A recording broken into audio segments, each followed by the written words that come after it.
Hop on with us as we dive into the latest topics, share some laughs, and bring you insightful conversations in and around the realm of ag. From down-home wisdom to cutting-edge tech, we've got what you need to fuel your curiosity. So tune in, relax, and let's kick back. On the Tailgate, presented by Wade Incorporated.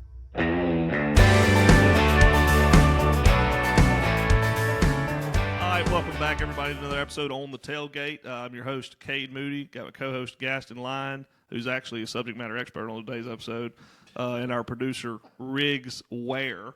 And then we've got our other subject matter expert, Hagen Ware, no relation, and Director of IntelliFarm, Johnny Marshall, gonna help talk to us a little bit today about Total Reach drone solutions. So, Johnny, Gaston, I'm going to let y'all kind of just give us the background on Total Reach. What is it? When did it start? And how did we get here? Johnny's going to have to start because I wasn't here. Yeah, that's true. Well, we started selling drones back in early 2024. We started a partnership with Best Way Ag out of Hopkinsville, Kentucky, and selling DJI drones. And as we started getting into selling the drones, Wade came up to me one day and said, "Johnny, you think that could be a business that we might need to look at getting into since, early on?" And we sat down, looked at some numbers and said, "Hey, yeah, I think we should pursue this." So that's exactly what we did. We started looking into it. We said we need to find the right person. And next thing you know, here comes Gaston. Here it comes. Yeah. Which we referenced that text message on the Who Are We episode. Yeah. Yeah, so I guess we've talked about our background a little bit on some other episodes, but quick snippet. I've been in the ag retail industry for 8 years, or was for 8 years when I came on board here. Did a little bit of tech in that job, but definitely not as much as I'm surrounded by now. So when they came calling about this drone opportunity, didn't know much about drones, but was ready to figure it out and learn, as everyone here I think is. And it's been neat to figure out and understand. There's a lot that goes into it, which we'll talk about here during this time. But we're still learning and trying to get this thing going. It's we're operating now, trying to get some more traction and get the word out there to everybody. But yeah, it's starting to happen. So. One of the things that anybody that's ever looking to get in this business, the first thing you have to do, and I know it's a later topic, you have to hire the pilots first and buy your drone first. So, that's the first step you start in doing anything. So, like I said, when we brought Gaston on board, we started the long, lengthy process to start the business.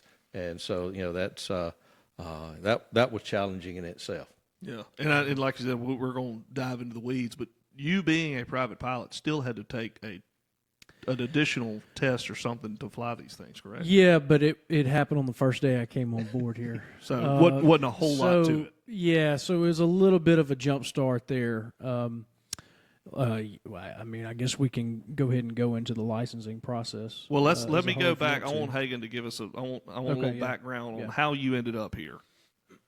So, I actually interned with IntelliFarm for 2 years. I liked it so much the first summer. I spent most of the first summer doing boundaries, driving around fields in a gator.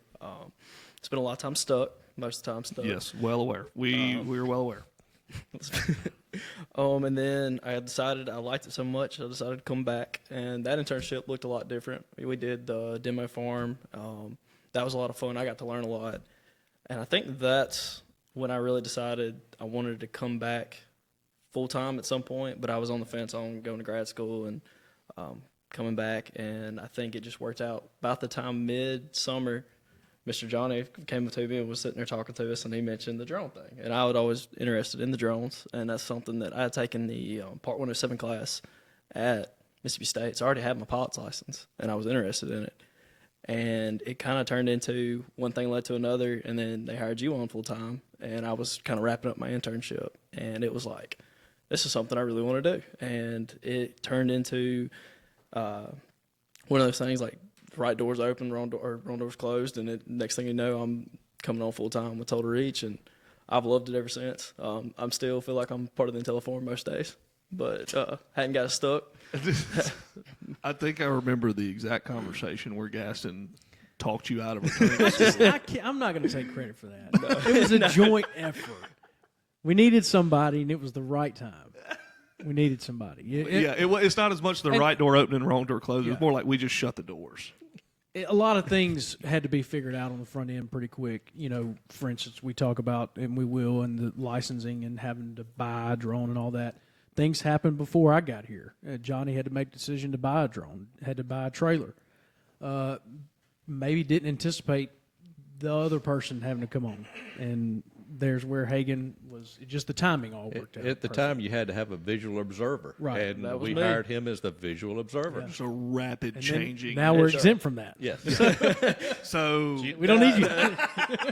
back to school, buddy. It did definitely help that starting out I did have my Part 107. Because I think that was like, hey, by the way, I do have my pilot's All right, license and that was a already. part of your curriculum at Mississippi State. Yes. So That's what I would like for him to talk about. I have had, since I came on board here, multiple people, whether it be parents or students or kids, that are interested in this. And what Mississippi State is doing in the just autonomy realm, obviously drones are part of that.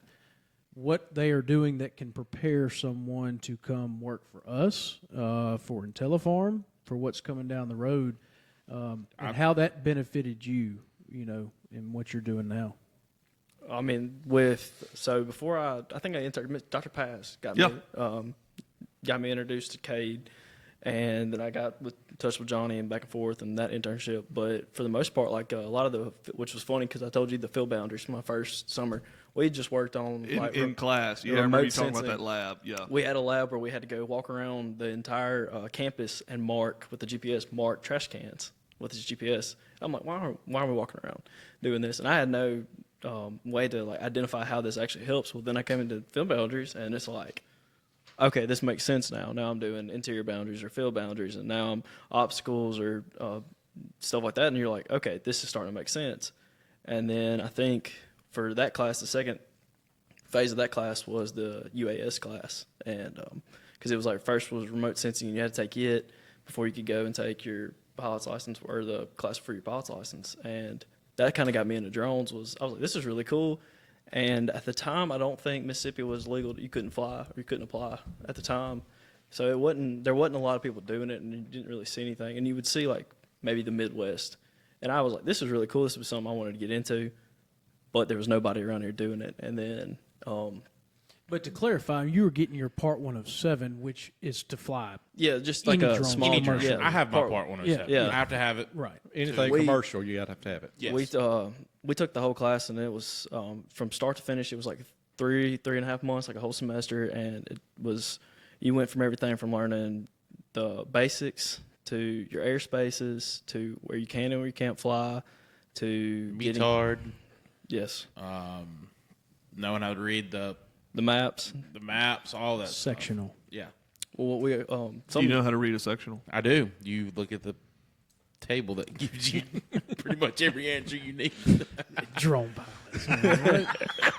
Come on, Johnny. Now it's reading the METAR that I will have to go back and relearn. All right, so good backgrounds. Both of y'all got here very different ways. But talk about what Total Reach had to do to be able to apply and to do some of the jobs y'all can do today. Yeah, so it's sort of hard to talk about without having something visual. Maybe Riggs can throw something up there. What are we throwing up there? Before? Right here. Right here. We don't know yet, but we'll put it there. Oh.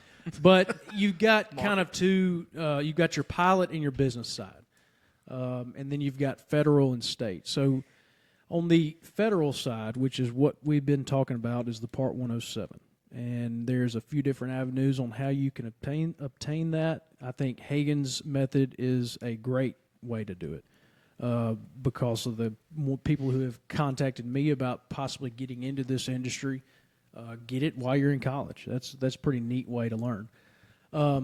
there you take a test. You go to around here it'd be Delta State, and you go and you study up, and you're talking airspace, weather, those kind of things. So, and it's not something you can just walk in there and take. You've got to go through some sort of training and reading.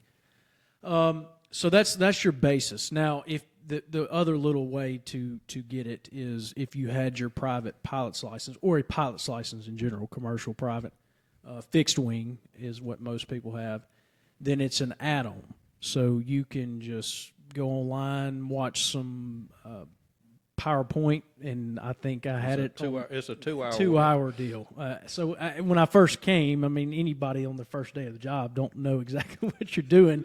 I just sat here in this room and got it within 2 hours. I was like, "Yeah, we're good to go."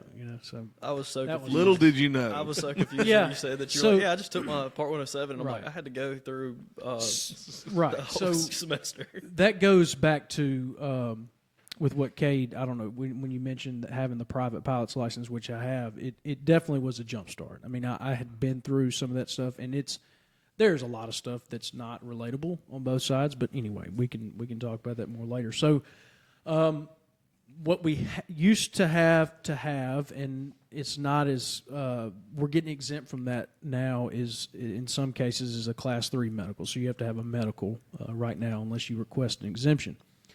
On the business side, so you have to start with an N number registration. These drones are treated just like airplanes, and every airplane has an N number. To start your N number registration, you have to have a serial number.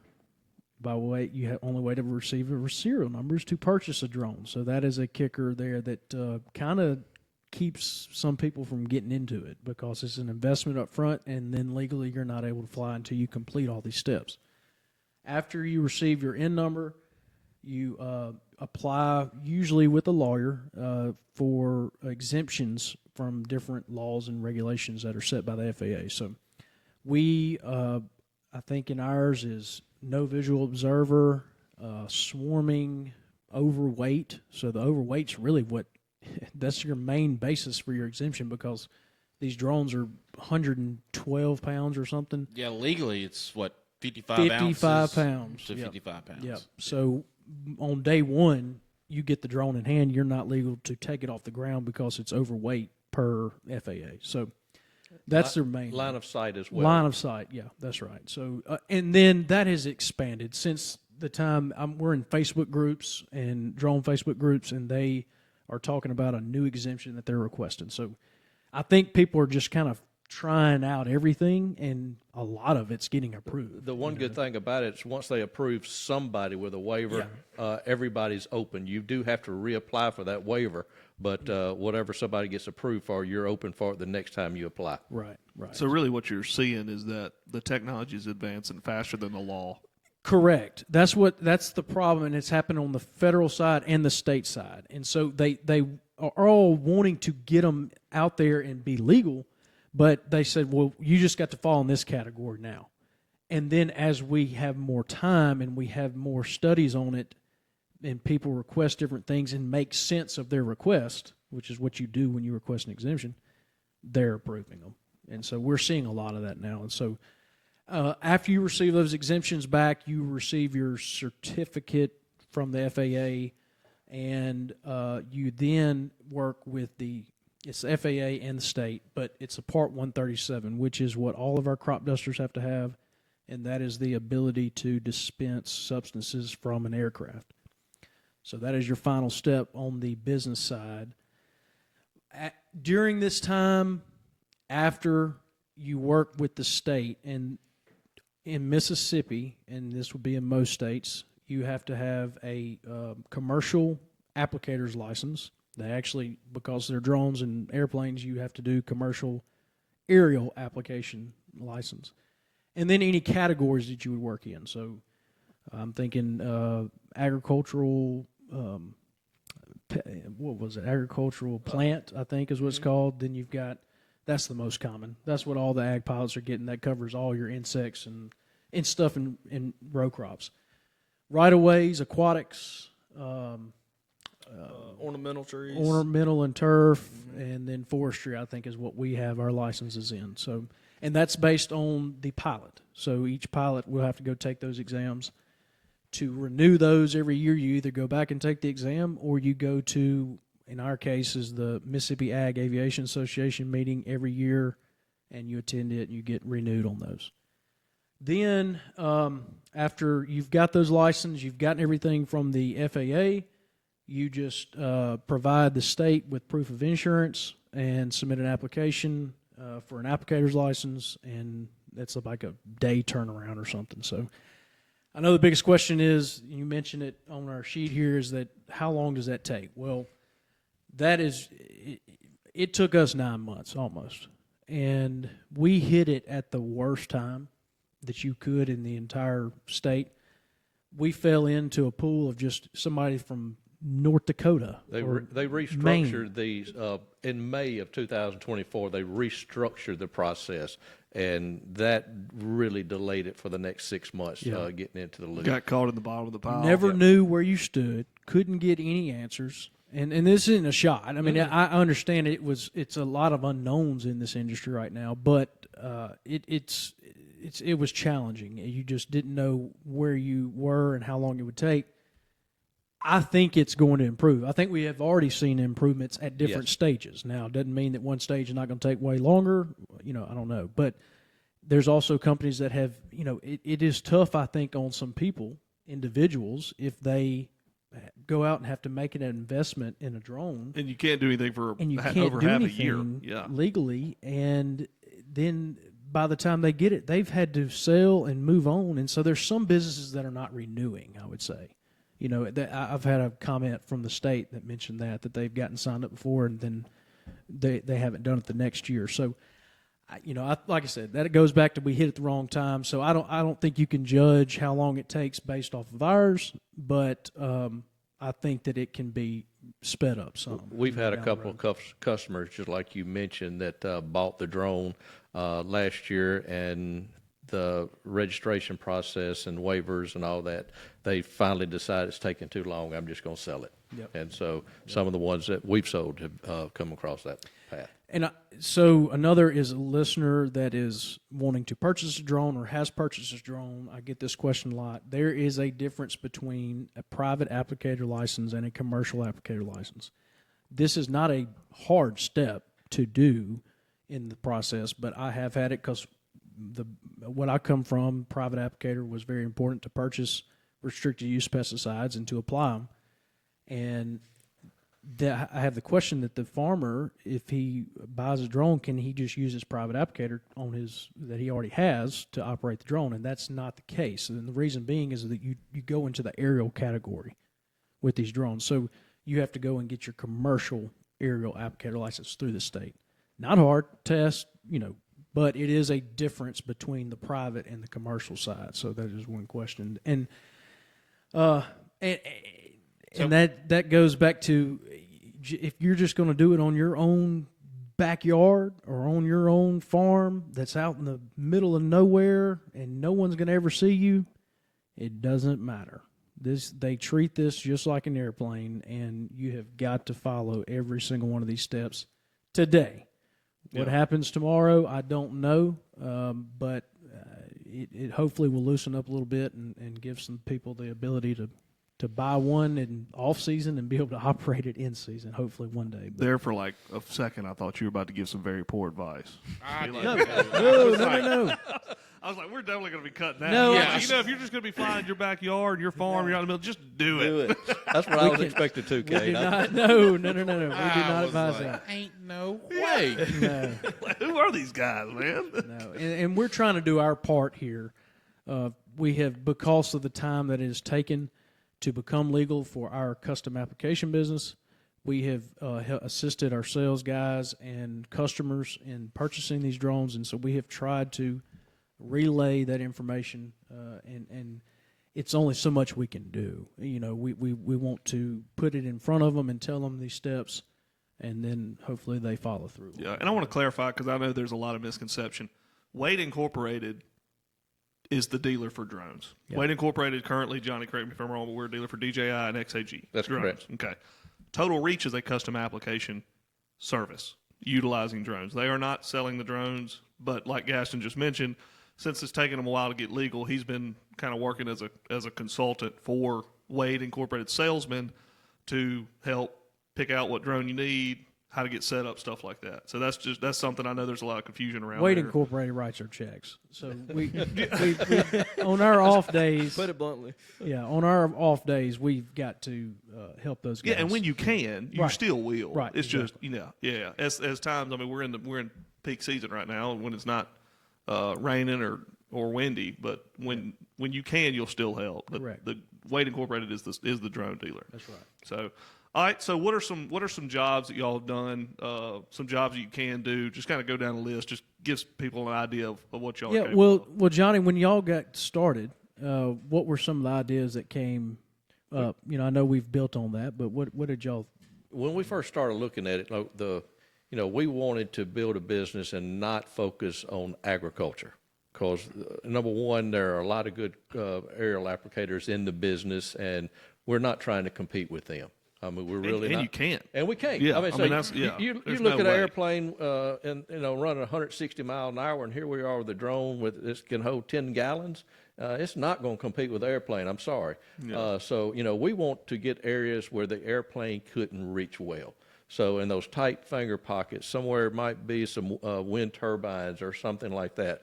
But we were looking at the primary services being in places like solar panels, hunting camps, right-of-way spraying, and just you think about it, the aquaculture, so spraying lakes, trying to kill off weeds in lakes and stuff like that. That's the areas that we thought there was a need that's not out there today.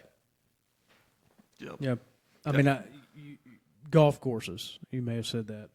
The land management. I know we hadn't talked a whole bunch about forestry. I know you mentioned it as one of the. Yeah, I think forestry could be something that we've got to get in touch with some of those guys because some of the people that we learn from have come in here and then are associated with Best Way are doing some forestry stuff. That's really neat. So hopefully there's some opportunities there. But Johnny, back to your point, talking about these drones they're not. I mean, they're big for a guy that knows what a regular drone looks like. But you're talking about not being able to compete with ag pilots. It's kind of funny. So one of Gas and I's best friends here in town's an ag pilot, and we invited him to the drone day that we had in Tunica, and he's like, yeah, I just want to see it. I'm interested. He walked into that gym, and that little thing was laying on the table, and he goes, "That's it." About turned around and walked out. Now they're huge. I mean, because we think of drones now that little thing. can land in your hand. They're 12 foot spread out, but Yeah, that's nothing compared to airplanes. when I first saw one, when they came in here and unfolded a couple of years ago, I was blown away. This is the biggest, this is huge. But I guess if you're used to flying 802 all day long and you're holding what 1,200 gallons, 1,200 gallons or whatever, that ain't cutting it. Yeah. That little drone's not cutting it. But you get back to what we hope to do. I think it's not just the types, but it's also areas where we have the potential to shine. And rice is a big one that we hope to get involved with this year. That I have, from my past job, and have seen where there's times where the plane just won't fly in some of these spots because of the risk of drift. And look, you don't eliminate drift with the drone. We are dealing with that every day that we go out. We've done some jobs, and it's been we've had to be very cautious. We are flying at sometimes, based off what our buddy told me the other day, the same height that they fly, which is crazy to me. I respect them and what they do every day. But we've got to be cautious of that, and it's just that the drift is reduced some. And so we hope that we can get into some of those fields that maybe that plane that's going so fast can maybe not control where some of the chemical is going. So on that, if you got a little more control over, because obviously you're running, what speed are y'all applying at with the current setup? It's the ones we're running today are DJI AGRAS T50s, and we'll talk more about them in a minute. But 22 miles an hour is the max speed. So on the applications, if I'm trying to get as much of that field as possible, get up against the trees and stuff, that's another area where you're like Johnny mentioned pocket fields. Yeah. I mean, if I'm in an 802, I'm probably going to ease away from that tree line. Well, you can't get up in there good on some of those, depending on how it's laid out. So that's where I think us being at that height, which our normal height will be 10 to 12 feet above the ground or the canopy, well, we can be that height all the way through that field, whereas the plane is having to pull Come in up and on out. the end, yeah. Maybe not get down as low as he wants to get, and then having to pull right back out. So, yeah, and there's all different things. Factors change when you're flying at those different heights. What kind of I'm thinking of like your prop wash and your rotor wash and getting it down into the plant. What's changing when you're not able to get down to the height that you normally fly. So we should be able to stay at that height and do that in whole field where maybe it's a pocket field as well that a ground rig doesn't do good in. I mean, it stays wet. Our booms are. Yeah, I mean, Y'all are selling the longest booms I've ever seen. Which I know next to the levee over here in Greenville, fields are wet if you didn't get them already planted. There's a bunch of fields from seep water. So You'll never get a machine back in this field Not with- for a while. yeah. No. So rice is what comes to mind. I think fungicide and insecticide work, specifically fungicide, and there's some companies in other areas, other states, that make their entire year in fungicide work. And they're a big operation. I mean, they've got a bunch of drones, and they're covering a whole bunch of acres in like a 6-week span. Similar to what people think about on the corn run for what these ag pilots have done before. So Cover That- crops. Man, yeah. that's going to be a cover crops are a neat one, and I think it's also times when we're busy in all other things. Cover crops can sometimes be planted right behind the combine. So where's the farmer's focus? Yeah. When they're in harvest, it's getting that crop out of the ground. So let us come behind there and do some of that kind of stuff. So, yeah, defoliation, and those are row crop stuff. The opportunities are endless in what we can do.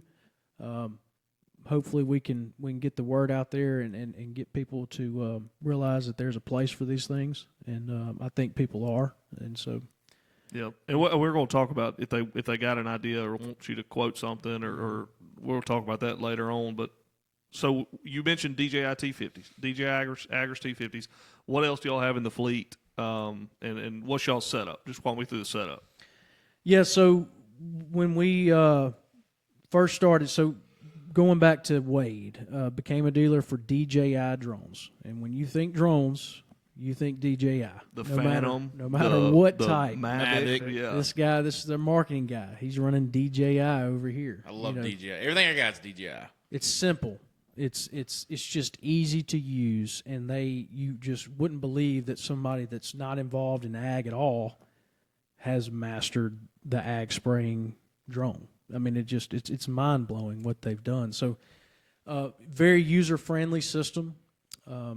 So we started with those. That's what Johnny went with because we were the dealer, and that we were running DJI AGRAS T50s, and that is the biggest, newest drone that is approved in the United States for DJI, from DJI. And that's how many gallons? So it was, we don't have to get in the weeds and all this, but it was created as a 50-liter tank, which would be like 13 and a half gallons, I think, somewhere Something like there. that. But the FAA did not allow that, and they made them come down to a 40-liter tank. So your T40 model and your T50 model have Same the capacity same capacity currently, on it. yeah. But, so since then, since the time that we came on board and started this company, things have happened across our world. tariffs. Tariffs as of late. Tariffs as of late. But it goes back before that too. I mean, some things just started happening with getting the drones into the country. There's some things with our government and China's government that they are butt heads on, and so some people stopped them from coming in. Yeah, you the know? DJI was stopped at customs, wouldn't let them come Yeah. in the country at all. All the containers were held at the port. They weren't illegal. They're not illegal to operate. It just somebody found a way to stop them from getting here. And so that just created challenges for us because we have a lot of customers that have called in and asking, and you have a great conversation with them. Well, I want one, so we got to have something to sell. And so just in the last couple months, Best Way, they decided to add another manufacturer to their lineup, and that is XAG. And XAG is an ag company, actually, and so they're a really neat background.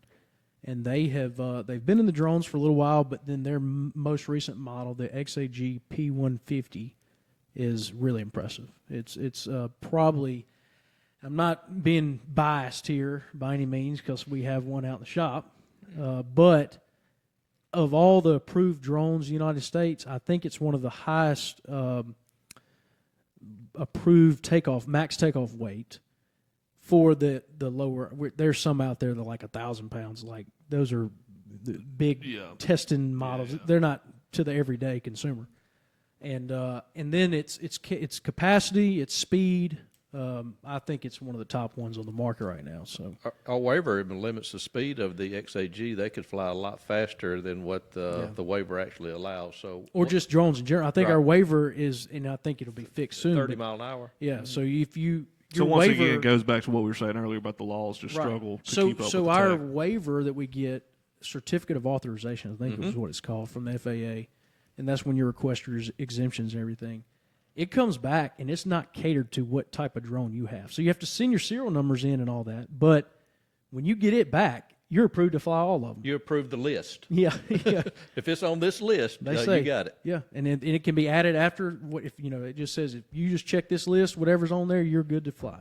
So then you can go. Then you can go buy another correct. drone So and just fly it. That whenever. goes back to if you start with one drone and you think you'll add more down the road or different models or whatever.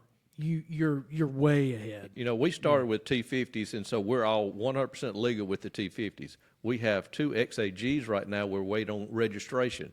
So since we already have our waiver and our Part 137, when that comes in, correct me, Gaston, we turn that into the state board and allows us and add more insurance, then we're ready to fly them. But so the longest part we have to wait on right now is the registration to get the N number for those drones. You're just kind of alerting. I think after that you just update your exemptions, and that's I'm not sure if you have to wait on a response or it's just. I don't even think that's required on the exemption, but we're learning. Yes, we're learning. We're learning, but it's an impressive drone. We hope to implement those pretty quickly after we receive our N numbers back.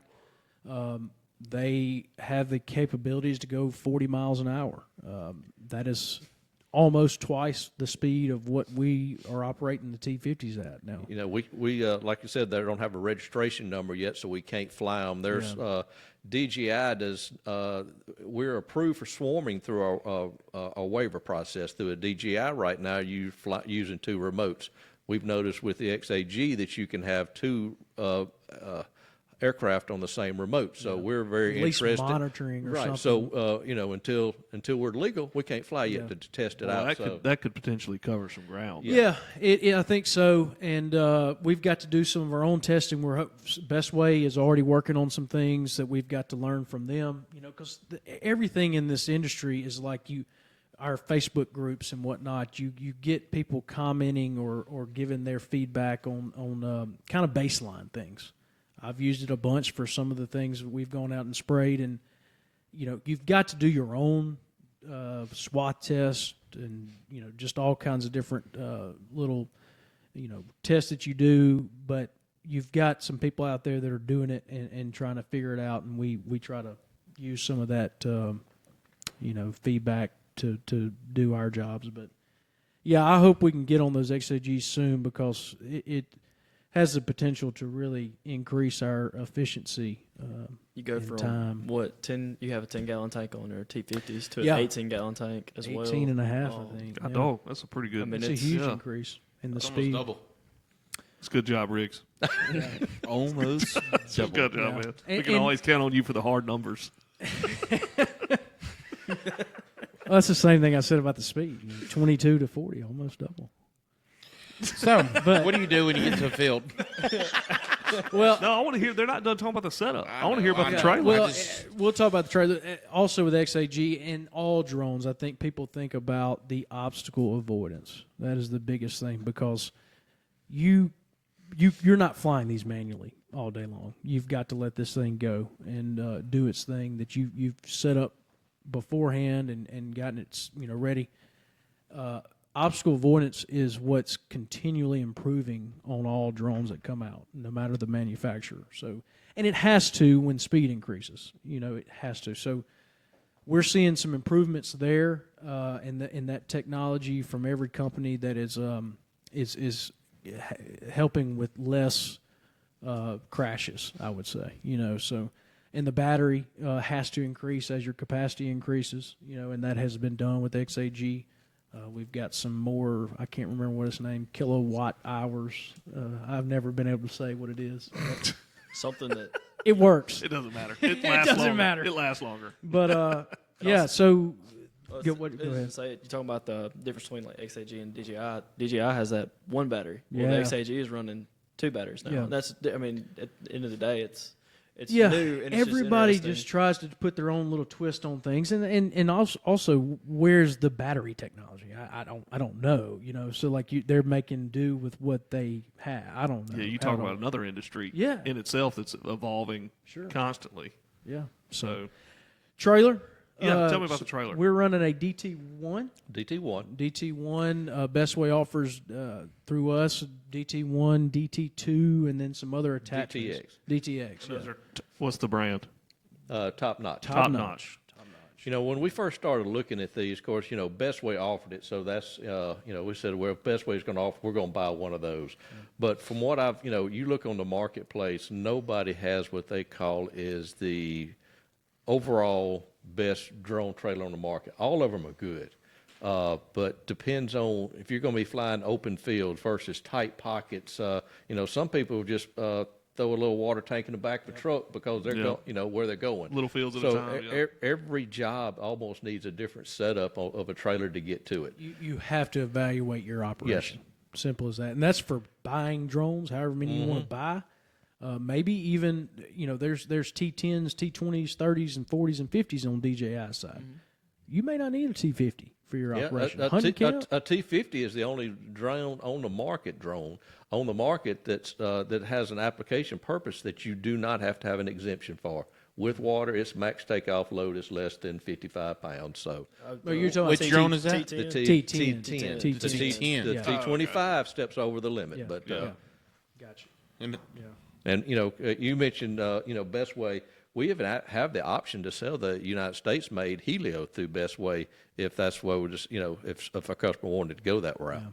Yeah, I think with all this chaos in the drone world and it's import because it's issues. new to the future. Yes. Yeah, but they have New to opened it the up and they future. said, when they took on XAG, they said, look, we've got to explore other manufacturers as well. So, yes, they're heavy XAG, but there's avenues to get other kinds through them as well. So, but yeah, our trailer, it's got some pros and cons. I mean, it just like you said, you got a trailer before we started all this stuff. You didn't know what we'd be doing. When So- we looked at this one, I liked this one because it had a drop-down door in the Yeah. back. It made it easy to roll things up with. But the bad side about that, it put so much load. The tank and all that was on the Yeah. front, so that's on the truck. We've got a capacity of about 375, I think, gallons, 380 or whatever on the front of the tongue. So that Hagen is spinning that.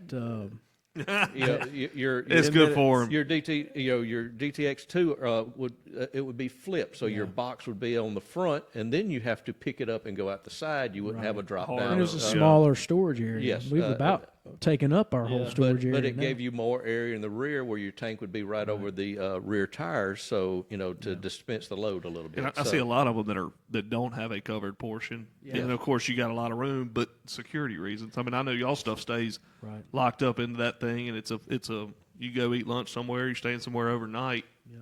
it's good to have that peace of mind. Yes, it's locked a lot up. of lot of money tied up in A lot those of people are things. rigging up their own, and flatbed trailers that they've had sitting out in the weeds and pulling those out and then going to Best Way and getting them plumbed up, for where they want their tanks. I've seen some of those. But, yeah, you've got to find what fits your setup, and I think we'll explore some other types down the road when we add to our team. So, yeah, but it gets the job done. I mean, that's the main thing. We can keep everything in one place when we don't go and pull it all out in the shop back there. And I know make a y'all don't. mess. I know y'all don't fly off of the top. You don't. Yeah. You could, I guess. It's not a ton of room. You don't land it on the top, but y'all do have a platform up there to observe. Yep.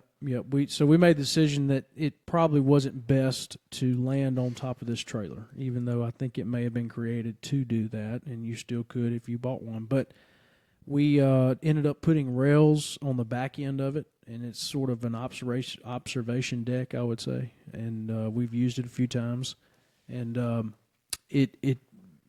yeah, I mean, you could land up there, but it's just getting around it. You got to get the hose up there. Got to get the batteries. Yeah. up there. It would be a one drone hookup, Yeah. and then so if you're flying two, Right. you'd have to get your hose up and down. So and I can only do so much climbing.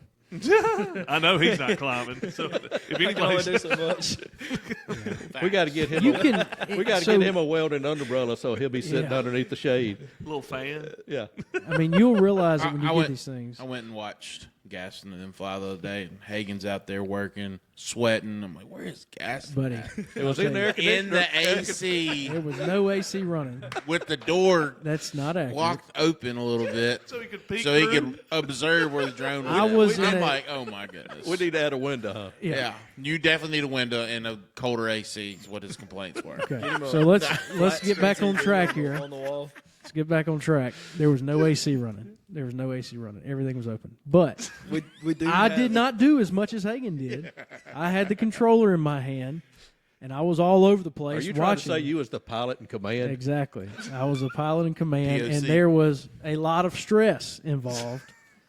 And it was not on if the drone was going to crash or what. It was on if it was doing a good job. I mean, on swath, its speed, connection points, like coming back home, you're trying to keep it from running into a tree. It's not going to run into a tree most of the time.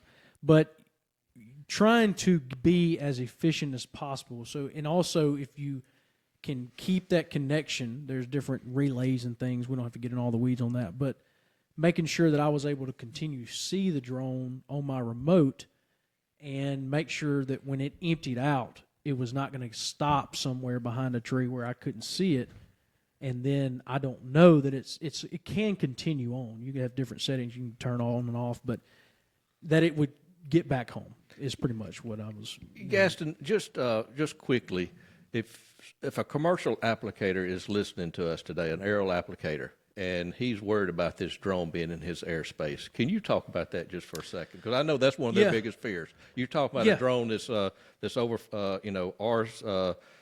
DJI is 227 takeoff pounds, fully loaded, and you start talking about that thing in the air. A lot of people are worried about that. Sure, it's large. I mean, you do not want to hit it. I mean, we don't want any type of collision with anything. So FAA, to start, part of our certificate of authorization is that we're required to file NOTAMs when we fly these things. We have gotten that process down. Hagen and I both have done NOTAMs, and so we've gotten it figured out. Next, we're trying to take an extra step. That's after that, it's really What is your max height that you fly in when you fly in this drone? So that's a good question. So 200 feet AGL above ground level is what our max is for these spray drones. Just as of note, for your other types of drones, camera 400 feet is what they are allowed to go up to. How often are you at 200 feet? Never really. Never. We have gone up to 100. I did some. So when I was getting over the trees at this job the other day, I think I was about 65, 70 above AGL, but that was just to get over the trees. So we are not at those heights very long. Like I said earlier, we're flying most of the time at like a 8 to 12 feet above the canopy or the ground. So we're always low. Our ferrying height If we're running 2 drones, we'll probably run one a little higher, and also you'll run your ferry, your they call it connection height, but depending on if you're running 2, you may want them coming in at 2 different levels or something like that. Max height there would be 35 feet. Yeah, 30. Yeah, well, that's You what don't I want did to take the it up other any day. higher than you No, have to. that's wasting battery. Especially if you're running the low GPAs, you're running out of your liquid in your tank and your battery around the same time. So you want to make sure that thing it knows that it's going to leave the field when it knows It needs I've to got get home, enough to yeah. get home. So you don't have much time if it gets stuck behind something. You've got to get it out of that spot. So on top of the NOTAMs which I understand that's not everybody's not looking at NOTAMs in our ag world, and it would be a lot to take in if they were. So, but we are trying to take an extra step and work with the MAAA and let them know where we're operating, when we operate, when we think it's in an open field, and we won't do that for little pockets and things like that. But we're trying to do our best and help them understand that we are trying to stay out of their way. I think that down the road we could see some sort of communication happening. Okay, so also would be communication with our local pilots, and that's what I'm trying to get with the MAAA. Miss Vicki Morgan, I've already reached out to her and said that we will try to, as best we can, give her a schedule for what we do in a week, and she will alert either the pilots in that area or everybody, just to say some drone operations are happening in this area.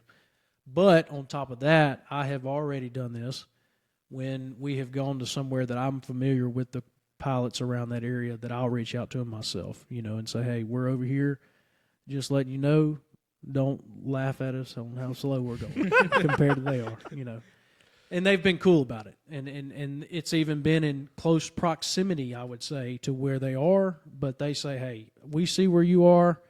We're turning out this way.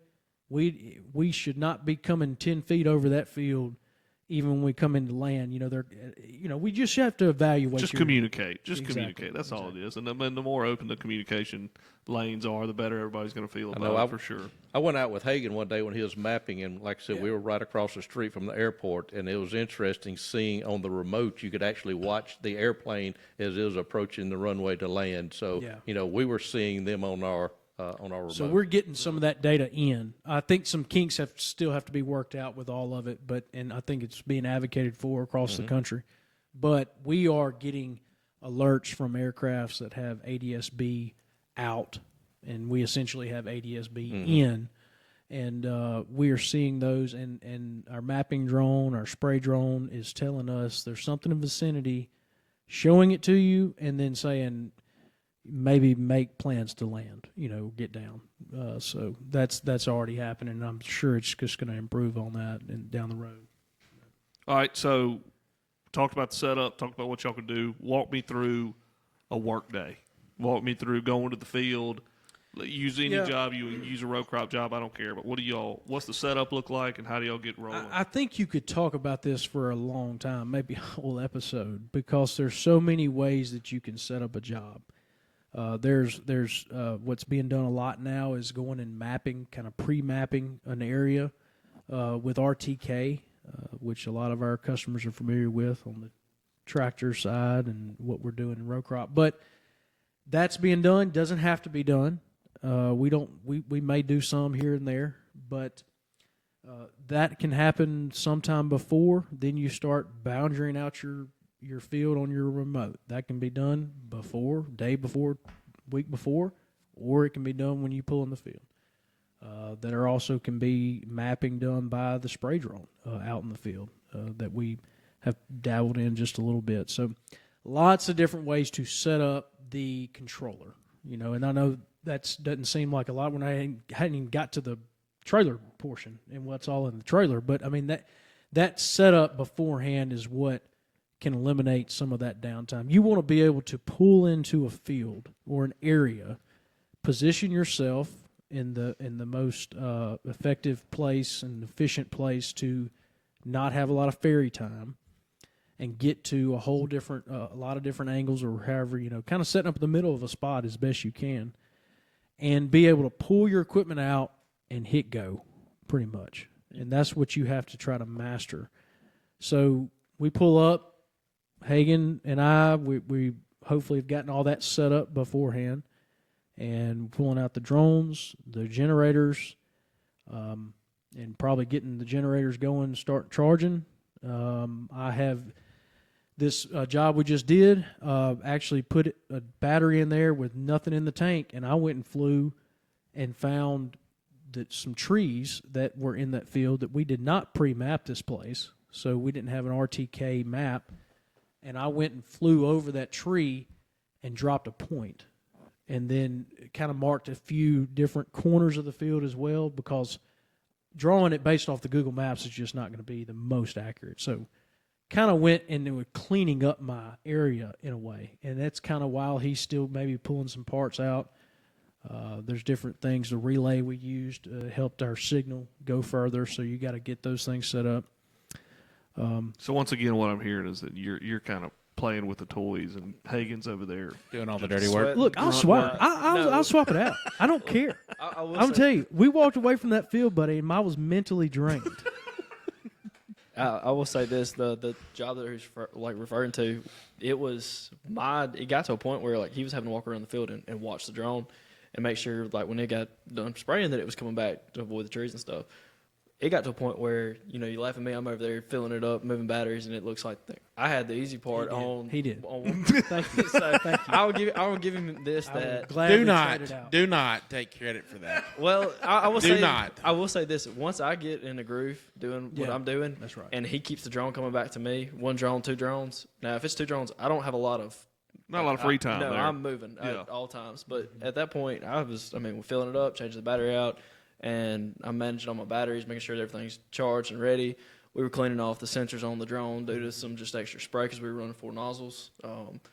That's the kind of thing So we structured this as our teams today and down the road have a pilot and an application specialist, and that's essentially what an application specialist is doing is making sure that the drone is airworthy in a sense, and is full of chemical and battery, every time. So when it lands, if there's stuff on those cameras that I've told him that are hurting our terrain following, then he's wiping the cameras off. He's loading the chemical and he's figuring out a way to master that. He's maybe putting the nozzle in the tank while he's changing out the batteries, and at some point your hot load, or we call our injector tank, is going to run out of chemical. So getting it going and then mixing a new hot load for us, and keeping track of all that. So a lot goes into that. We're still trying to, both of us, learn some things on the mixing side. We have not dealt with a whole lot of the tough chemicals, some out there, and I'm not saying hazardous necessarily. I'm talking about mixing. Yeah. There's some chemicals out there that don't like others, and so I have been involved in that business, in that industry, and have a little knowledge there, but a lot of the stuff I was dealing with was in the ag retail warehouse. It wasn't out on the farm, So you're saying he looks like a spaceman and all that PPE equipment? Yeah, exactly. And he's learning. Feels good, right? It's all breathable. When it's 100 yeah. degrees, and he has to peel it off of me afterwards.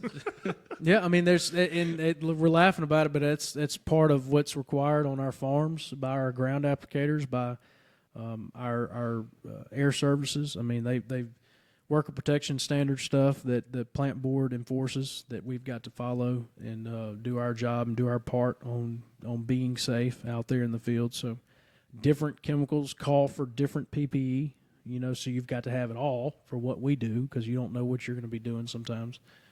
But yeah, I mean, Hagen's learned a lot on that side. It's rates, how many gallons we're putting our injector load and how many times we're going to do that over this area. It's a lot to keep up with there. So that's the point in having a team of 2, and we plan to have 2 drones, two people, and having different tasks for each person. We try to work together on getting stuff out, unloaded, and loaded back up. But then when it comes time to fly, there's different things you have to be aware of. And we joke about it, but I'm telling you, there's a lot to be watching on those remotes. Yeah. And especially right now with DJI, the ones we're running that do not swarm, essentially. And I don't know if swarm is the right word. We're legal to swarm. It's like more than one drone up to 3. So you can have those in the same field. That's swarming. But what people, when they mention swarming, is having it on the same remote. Controller, yeah. And that they're talking to each other. And that's easy. That's what some companies have done. We think XAG has gotten a little bit of that. That helps it. You're seeing it all in one place. If we're running 2 DJIs, we got 2 different remotes out there. But You got 2. You're setting up 2 jobs. right, and so even if they were both on the same remote and they were working in 2 different fields, that's technically not swarming. Swarming exemption that we have is that they're legally able to operate in the same Work in field, the same area. in the same field. Same across, pilot, yeah. Yes, across the turn row, I don't think that's swarming. But either way, that's so. Yeah, that's kind of what we. That's kind of what we do. We've done. I think down the road that we would have some setups that are a pickup, maybe some A little sort more of mobile. a more mobile setup that you could. We might even have one on a flatbed pickup Yeah. one day with a 1,200-gallon tank instead of Yeah. a 300. So Right. So you could have a pull behind trailer and take one drone out and follow, and pilot could ride in the truck maybe while you fly. It's just a lot of options. It depends on the types of jobs that you would. Yeah, take not on. everybody needs 400 gallons of water. Right. So I mean, sometimes you're putting out fertilizer or seed. yeah. So I mean, that's yeah. it's a whole different setup.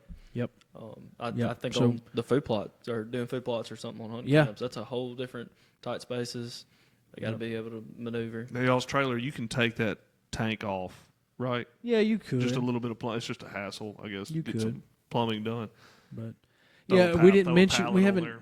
mentioned much about the fertilizer and the seeding. We did mention some cover crop stuff, and I think that's going to be a great opportunity because we see a lot of cover crops now. If you don't put wheat in there, that is a low rate. So we definitely have a place for that. Fertilizer, I think, is on a smaller scale, but there's a need for it. I mean, you look at food plots and how we could have the potential to be turnkey type jobs, and we could come spray it, spread the seed, and fertilize it. I mean, all in some short period of time. And so that's where I think fertilizer plays a little bit more. On those smaller acres can still go a high rate, but we just in today's world and where we are, we don't put out very low rates of fertilizer. It's heavy on most everything. So the drones that we're running can either hold 100 pounds or 150 pounds, and going over 1 acre in a flight is kind of time consuming. Yeah. So And lastly, y'all are a what's the formal designated service center? Is that yeah, the I word don't I'm know if looking it's for? formally done, but Hagen and I went to Kentucky a while back to Best Way's headquarters, and we learned we took a drone, our T-50, down to its landing gear, so just 2 bars. The legs. 2 bars is all it was, and put it all back together. So we have seen the ins and outs of these things, and they're not very complicated. We've seen that the XAG is less complicated from his experience. From assembling some of the ones that customers have bought, it has been a lot easier to look and make it like Yeah. you definitely need to like read your instructions, watch your videos, but it is a lot easier to put together, and it seems like a lot easier to troubleshoot if something's wrong. It doesn't seem to have as many components that can mess up, or if it does mess up, it's very visually clear. That it's Yeah, you something's know which messed- one. You I'm know like, which one needs to that be arm replaced. is broke. Yeah, I mean, kind yeah, of deal. yeah.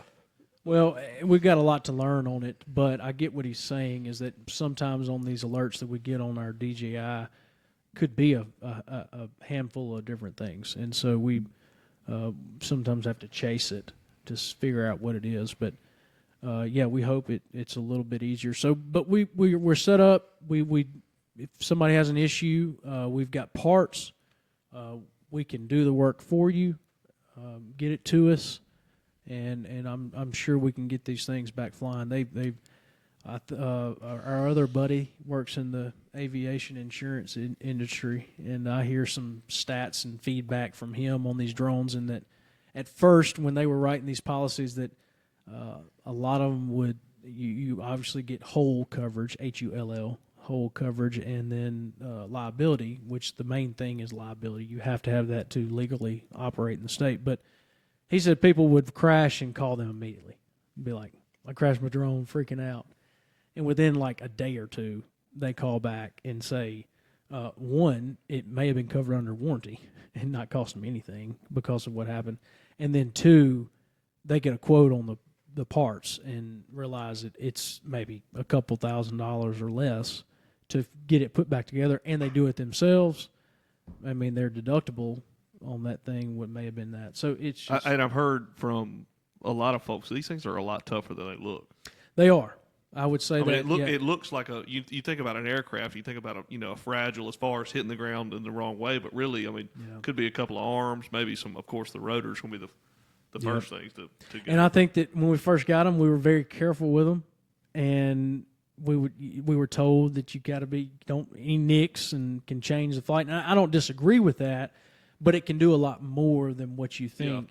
Yeah. And since when we've landed in the middle of a bunch of ryegrass, or we've even landed next to some old soybeans in the field, and it's slapping those beans around, and you see it all over the propellers. And most expensive weed eater you will ever buy. Yeah, I was about to say, I know a place that sells some steel weed eaters. If y'all need one, I'm sure we could probably work something out. But I mean, we've wiped them off and kept on going. Now, if we get some sort of crack in there or chip, then we're gonna replace. Yeah, they said the carbon fiber just the slightest chip, and it's not a matter. It's wind. It's going to split. Your I've seen a video. Just goes down too. Yeah, I've seen a video of these things where the I guess it was somebody that ran it past a little nick, and that thing delaminates midair, which I think the DJIs can fly without that.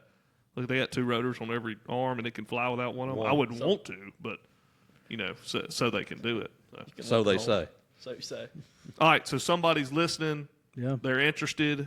They got a pasture, they got a field, or they're in a hunting camp, and they always struggle getting food plots because nobody has time to go do it. How do they reach you? Yeah, Where do we go from there? So my phone number, I'm sure Riggs can put that up here, but my name's Gaston Line, 662-299-7769.